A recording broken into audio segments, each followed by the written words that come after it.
In this session, we're going to take a look at our types of color separation options with SimpleSeps SmartRIP 4.0. We actually have 3 different types of color separations that you can auto-generate with SimpleSeps 4, those being vector or simple vector separations, separations to grayscale images, and of course separation to halftone ripped images.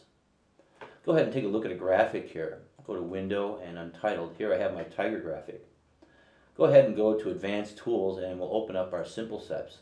Remember, if you've got CorelDRAW 7, you have to go through the Advanced Tools docker.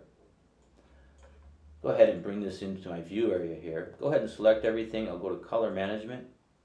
Go ahead and create a selection palette. You want to convert everything to Pantone colors before you go to the Separation tab. Go ahead and select my black, my green, my orange, my yellow, and my white. One-click conversion. Select OK, and then I'll go here to my Separation tab. Now here I can turn off or turn on my registration marks. I can also create my own registration marks and use those. We'll cover that in another session. Now from here I'm set up to do a simple vector separation. I have no raster type selected or no conversion.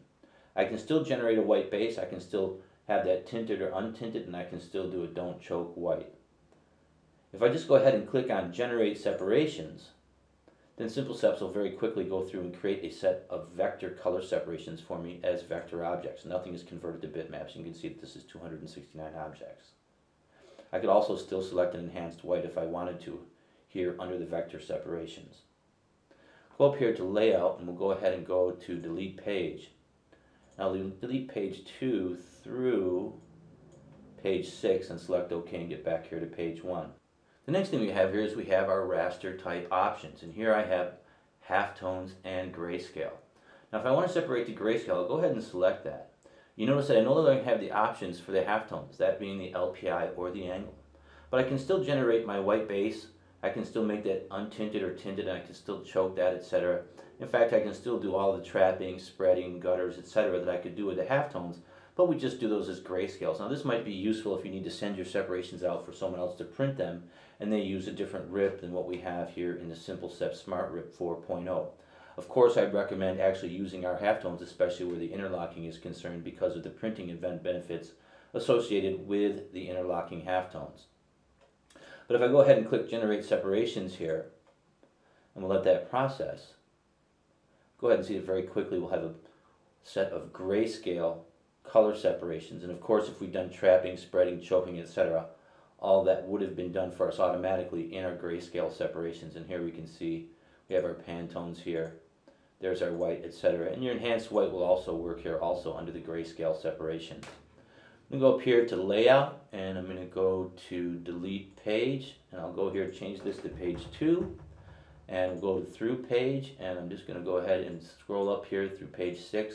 I'm going to be back to page 1, and finally we have under our raster type here our halftone conversions. This is where we can do our halftone ripping.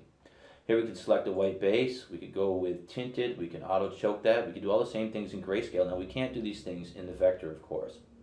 I can go through and instead of trapping this time, I'll give this a spread. I'll come down here and actually I'll go ahead and interlock my white base.